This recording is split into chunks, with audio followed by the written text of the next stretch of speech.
ചില ആൾക്കാർക്ക് ആനകളുടെ സ്വഭാവമാണെന്ന് പറയുന്നത് കേട്ടിട്ടുണ്ട്. അതായത് പ്രത്യേകിച്ച് ഞാൻ റിലേറ്റ് ചെയ്യുന്നത് പ്രതാപം കാണിക്കുന്നതിൽ അവർ നല്ല മുമ്പോട്ടായിരിക്കും.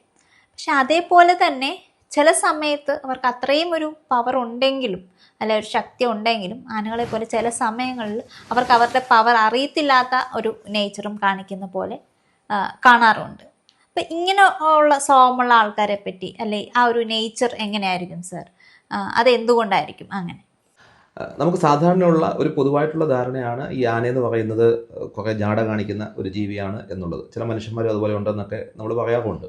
എങ്കിൽ പോലും ശരിക്കും ആനയുടെ ജീവിതം നമ്മൾ പഠിച്ചു കഴിഞ്ഞാൽ അത് ഏറ്റവും കൂടുതൽ ഫാമിലി ബോണ്ടിങ്, മനുഷ്യന്മാർ കഴിഞ്ഞാൽ ഫാമിലി ബോണ്ടിങ് ഏറ്റവും കൂടുതൽ കാത്തു സൂക്ഷിക്കുന്ന ജീവിയാണ് ശരിക്കും ആന എന്ന് പറയുന്നത്. അതോടൊപ്പം തന്നെ ഈ ആനയെ നമ്മൾ താപ്പാനകളുടെ സഹായത്തോടു കൂടി മെരുക്കിയെടുക്കുന്നു.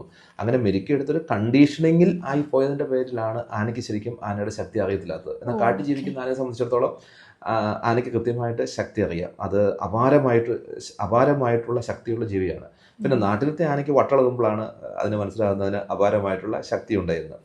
എന്ന് പറഞ്ഞു കഴിഞ്ഞാൽ ഈ ആനയെപ്പോലെ ഉള്ള മനുഷ്യന്മാരെന്ന് പറഞ്ഞാൽ ശരിക്കും നമ്മൾ മനസ്സിലാക്കേണ്ടത് നല്ലൊരു ഫാമിലി റിലേഷൻഷിപ്പ്, നല്ല ബോണ്ടിങ്, അതിൻ്റെ കുട്ടികളെ നോക്കുന്നു, അതല്ലെങ്കിൽ ശക്തമായിട്ട് ചില കാര്യങ്ങളിൽ ഉറച്ചു നിൽക്കുന്നു, ശക്തിയുണ്ട്, എല്ലായ്പ്പോഴും ശക്തി ഉണ്ടെന്ന് കരുതി കംപ്ലീറ്റ് കാണുന്നവരെല്ലാം വെട്ടുക, കൊല്ലുക, അങ്ങനെയുള്ള സംഭവമൊന്നുമല്ല ആനയുടെ. ആനയ്ക്ക് ശക്തി ഉണ്ടെങ്കിലും അത് ഉപയോഗിക്കാത്തതിൻ്റെ റീസൺ എന്ന് പറയുന്നത് തന്നെക്കാളും ശക്തി ഇല്ലാത്തവരാണ് ചുറ്റുമുള്ളവർ എന്നുള്ളൊരു ബോധ്യം അതിനുണ്ട്. അതുകൊണ്ടാണ് അത് ഉപയോഗിക്കാത്തത്. പിന്നെ അതിൻ്റെ നേച്ചറും അങ്ങനെ തന്നെയാണ്. അപ്പം ശരിക്കും ഒരു മനുഷ്യന് ഒരുപാട് കണ്ടുപഠിക്കാവുന്ന ഒരു ജീവിയാണ് ആനയെന്ന് പറയുന്നത്. അതിൻ്റെ നല്ല ഗുണങ്ങളാണ് കൂടുതലും അതിനുള്ളത്. അതൊക്കെ നമ്മൾ കണ്ടുപിടിച്ച് കഴിഞ്ഞാൽ ജീവിതത്തിൽ നമുക്ക് കുറച്ചും കൂടി ബെറ്റർ ആയിട്ട് കാര്യങ്ങൾ ചെയ്യാൻ പറ്റും. Okay sir, thank you.